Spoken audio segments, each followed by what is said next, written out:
नीचे आने के बाद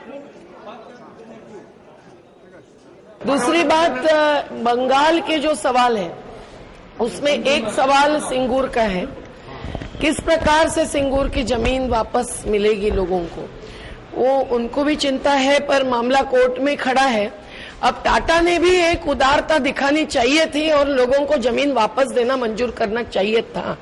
आज भी टाटा को हम आग्रह के साथ यही कहेंगे कि आप अगर अंबानी से अलग है और भिन्न है तो आपने सिंगूर की जमीन वापस करनी चाहिए। इतनी शहादत हुई है और ममता जी उसी के आधार पर एक लोगों की प्रिय नेता बनी है। तो आज हमने उनको ये कहा है कि नया जो भू अर्जन कानून है 2013 का, उसकी जो धारा 24 है सेक्शन 24(2), उसके तहत 5 साल पहले अगर अवार्ड पारित हुआ है लैंड एक्विजिशन का, कॉम्पेंसेशन अवार्ड, और फिर भी आइए नहीं, वो लैंड एक्विजिशन की बात कर रहे, तो अगर उसके तहत लेकिन मुआवजा लोगों ने नहीं लिया है, तो नर्मदा में हमने हजारों लोगों ने जाहिर किया है कि हमारी जमीन हो गई, क्योंकि कानून में ऐसा लिखा है कि the day act comes into existence the ownership of that property which was acquired 5 years back would vest with the people. तो ये सिंगूर में लागू होता है कि नहीं, इस पर लीगल ओपिनियन वो ले लेगी, ये उन्होंने कहा है। कानून है लैंड को लेकर, उसमें सिंगूर की जमीन लौटाना क्या संभव है? हमारे अनुसार संभव है, क्योंकि क्लॉज आप भी लोग वेबसाइट पर पढ़ सकते हैं 27 दिसंबर 2013 का कानून, कि उसके तहत ये है कि जमीन उनकी हो गई। पर उन्होंने कल्याण बनर्जी से बात की है, जो कि सिंगूर के केस भी चला रहे हैं। हमारे एडवोकेट्स और उनके एडवोकेट्स को भी एक बातचीत करनी चाहिए, ये हमारा मानना है, और उस पर वो लीगल ओपिनियन लेगी तभी करेगी। हमने आज अपनी बात उनके सामने रखी है। और नर्मदा में हजारों लोगों ने 24 अगस्त के रोज हजारों बाकी लोगों के उपस्थिति में घोषित किया है कि हम अभी फिर से मालिक बने हैं, क्योंकि उस क्लॉज पर सुप्रीम कोर्ट के कुछ जजमेंट्स भी आ चुके हैं और ये स्पष्टता है कि जहां पोजीशन नहीं लिया गया, सिंगूर में पोजीशन लिया गया, पर अगर मुआवजा नहीं लिया गया तो भी जमीन उनकी हो गई।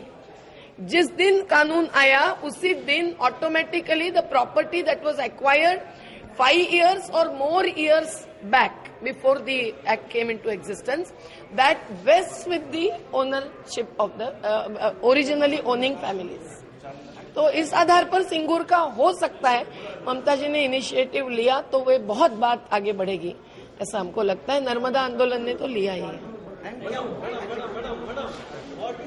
काफी मुद्दों पर बातचीत हुई, जो सही है वो बताऊंगी और जो बताने लायक है वो बताऊंगी। बहुत अच्छी बातचीत हुई, क्योंकि बहुत देश के सामने जो परिस्थिति है उस पर सोचना जरूरी है। तो अब बात यही हुई कि सभी सेक्युलर फोर्सेस ने एकत्रित आने की जरूरत है, और आंदोलनों के लोग हो, जन आंदोलनों की राजनीति करने वाले या राजनीति में जो सक्रिय है, उनको आज सोचना चाहिए कि देश में एक इरिवर्सिबल डैमेज कई मुद्दों पर, जनतंत्र का मुद्दा हो या एफडीआई का मुद्दा हो, इसमें होने जा रहा है। तो ये संवेदना मुझे लगता है ममता दीदी में है और हम लोग उसको शेयर करते हैं, और इसीलिए क्या करना चाहिए वो हम सोचेंगे।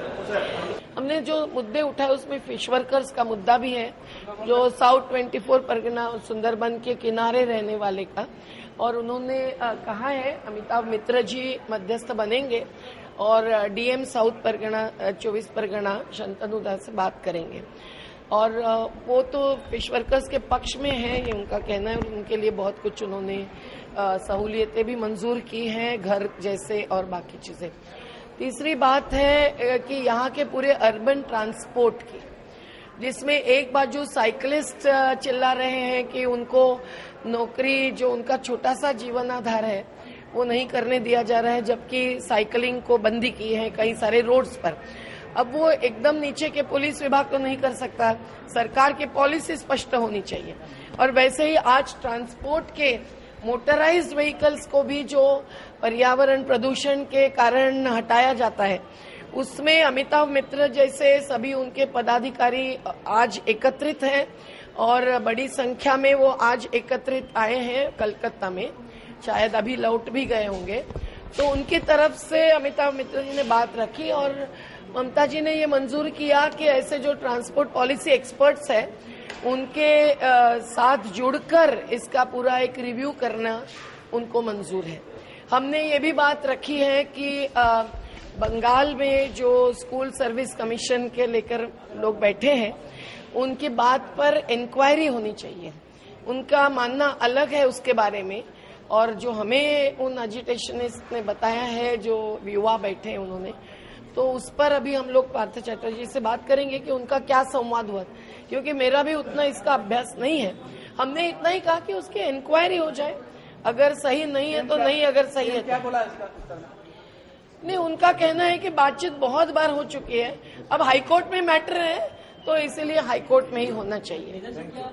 और अब इसकी चर्चा नहीं हुई, मेरा ओपिनियन कुछ है। पोल्यूशन तो हर नदी में है, इस पर तत्काल एक्शंस लेनी चाहिए, जैसे कि नदी किनारे के इंडस्ट्रीज पर रोक लगनी चाहिए।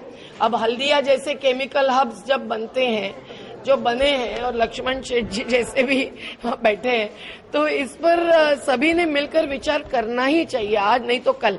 इसलिए नंदीग्राम का केमिकल हब और भयावह प्रदूषण लाता, और वो नयाचार में हटाना ये भी कोई सोल्यूशन नहीं है, क्योंकि नदी हो या समुन्दर हो, एनवायरमेंट मिनिस्ट्रीज के भी जो रूल्स एंड रेगुलेशंस है 2006 तक के, उसके अनुसार भी proper site for proper industries, ये होने के सिवाय प्रदूषण या एनवायरमेंटल डिग्रेडेशन एंड डिस्ट्रक्शन रोका नहीं जा सकता। तो हम तो उस पर स्पष्ट विचार रखते हैं, पर आज इसकी चर्चा नहीं। Thank you.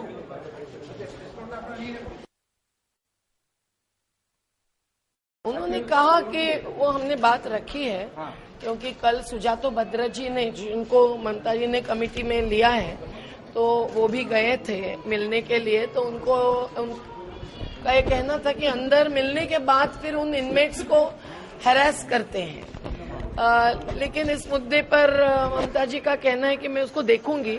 जब वो देखूंगी कहते हैं तो वो करती है, ये हमको मालूम है। भले वो नहीं, वो बंदी मुक्ति समिति के लोगों से ही अधिक बातचीत होनी चाहिए ममता दीदी की, ऐसा मुझे प्रामाणिक ईमानदारी से लगता है। जहां तक जंगल महल और बाकी का सवाल है, उनका कहना है कि वो लोग किसी पार्टी के साथ जुड़कर अपोजिशन करते हैं, तो हम लोग उसको कैसे मंजूर करें। तो और पुलिस फोर्स कम से कम किया है, वो उनका कहना है। मुझे अलग जानकारी मिली थी तो हमने आग्रह पकड़ा है, पर आज भी वहां का माहौल उनको बिल्कुल नॉर्मल नहीं लगता है।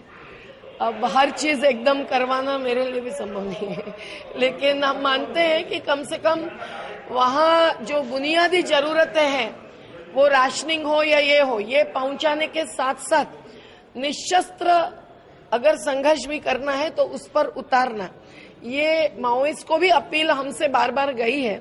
तो दोनों बाजू से एक साथ ही हो सकता है, चाहे वो छत्तीसगढ़ में हो, चाहे वो बंगाल में हो। ऐसा होगा तो एक आदर्श सीन बनेगा।